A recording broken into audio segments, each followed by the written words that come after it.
And last question is going to be appearance and the character of a dominant parents. I mean, a dominant presence.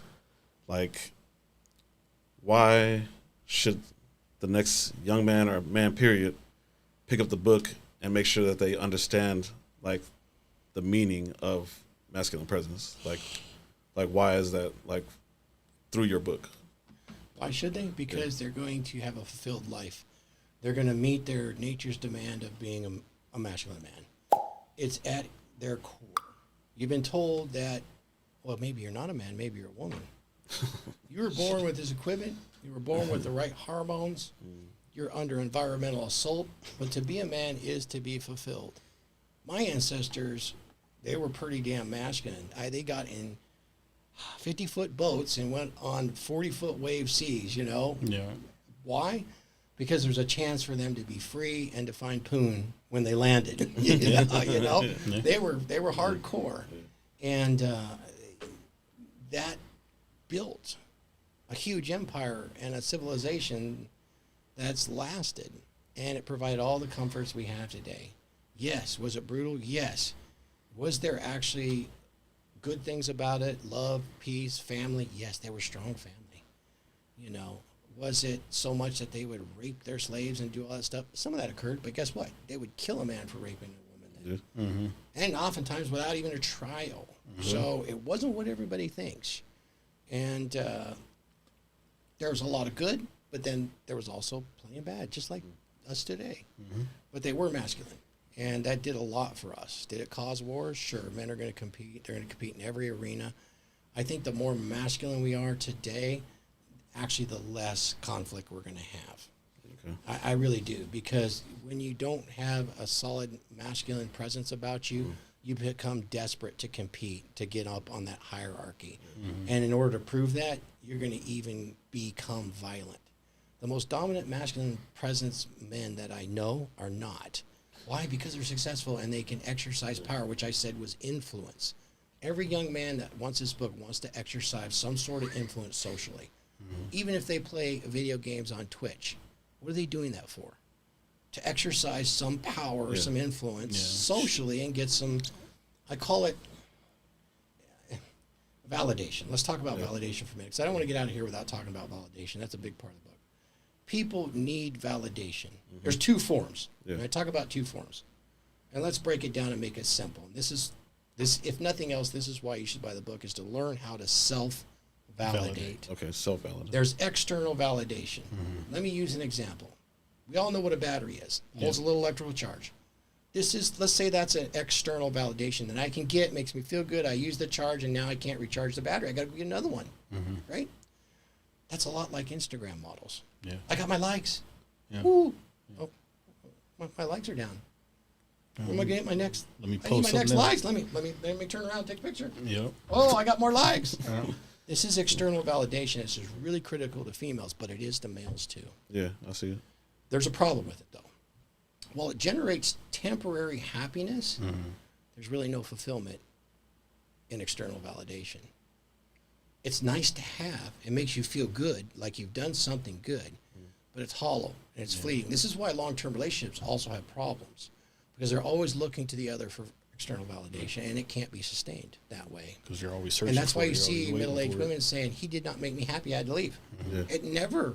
No one will ever make you happy. Now, remember that battery. Easy to buy, easy to get. Self-validation is like, going to the Home Depot and buying a 10K generator that runs on two different fuels, LP and gas. Now I got to decide which fuel to put in. I got to know how to do the oil. I got to know how to turn it on. How do I connect it to the grid? All of that stuff. But guess what? Once I got it going, that thing can generate forever, and I don't need to go get another one. Yeah. As long as I maintain it, I got validation forever. That brings fulfillment, but it requires work. So that is self-validation. And what I teach you to do here is be able to self-validate and live in the moment. Remember, a lot of depression, there is clinical depression, but a lot of depression comes from what's happened in your past. I'm depressed about what happened, I can't change it. So I'm going to think about it. If I think about it long enough, maybe I'll never have it happen again. But I'm still depressed about it. Yeah. And anxiety is about, it might happen again in the future. So I'm anxious about that happening again. I try to whittle that down in the book so that you can self-validate and live in that moment of right now. And I lean on some Stoics for that, because once you know that, really, we're only here right now. And there is actually nothing else than right this moment for you, for me. When you realize that, we can actually enjoy this moment because we're alive. You know, nothing else has happened yet. Doesn't mean not to prepare for it, but it kind of takes a big burden off you having to worry about what's happened and what's going to happen. And that's a bit of self-validation right in the moment. So I try to teach guys how to self-validate and why that's so important. When you learn that, coupled with your own mental point of origin, everything gets easier. It's easier to quit that lower paying job and go get another one. It's easier to compete. It's easier to do stuff, because at the end of the chapter on validation, I say, look, every man has what it takes. Everything you need is in actions. If you take actions, you have everything you need to become. But you have to take action. Okay. And you can only take action in the moment. You can't take it in the past, and you can't take it in the future. You have to take it right now. So that's kind of what the book's about. It's kind of inspirational, motivational, giving you some thought experiments to do, and to kind of question your identity. And is it the identity you really want to project out into the world and use it to bend reality to your will? And if it's not, there's some tools in there to let you shape it over time. Okay. Well said. And should they be expecting audio? Are you doing audio? Yep. There'll be an audio book out by the end of summer. End of summer. Yeah, absolutely, man. There you go. So you'll be able to catch that all on Amazon, guys. And you can see me on my website, www.becomedurable.com. All my video lectures are there, and also my monthly membership, which is a monthly men's group meeting that's on these specific issues and even more. So we do focus a lot on those 7 skills. Okay. All right, man. Check them out. Yeah, can you tell them where to find you? Sure, you can find me on Instagram at rpthor. You can find me on Twitter at pillthor. You can see me on Rule Zero every Saturday, and you can see me on the Dragon Ship on RP Thor YouTube channel. Okay. So you can do that, and I didn't bring any, but I got a merch store now. Oh, you do? Okay, cool. Yeah, it's pretty cool. Oh man, like quite a bit of merch there from. Let us know, and we'll old plug businesses. it into the description. It's just search RP Thor on Redbubble. Okay. I have all my own power lineman designs. I used to be a graphic artist for my company. I did a few items there, so I'm bringing those back. Plus, I did a bunch of Rule Zero stuff you can get there, and of course, there's a few Dragon Ship items that you can get there as well. Okay. Cool, man. Appreciate you coming back again. Of course. If we can plan this right, man, we'll have you, I believe so, hopefully next month. Yeah. That'd be We'll fantastic. get that in with another guest, get you all set up.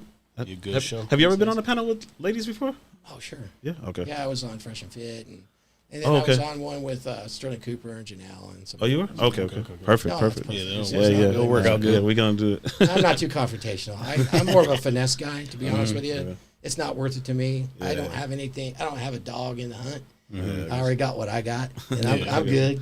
I got you. So, I mean, I can have fun with it and make it entertaining, but I get the lazy. Yeah. Fine, yeah. All right, man. All this info will be at the bottom, man. Tap in for sure. We're having him back again soon. So follow, man. Buy the book. Show him some love. And BBC, we out. Yeah. Let's go.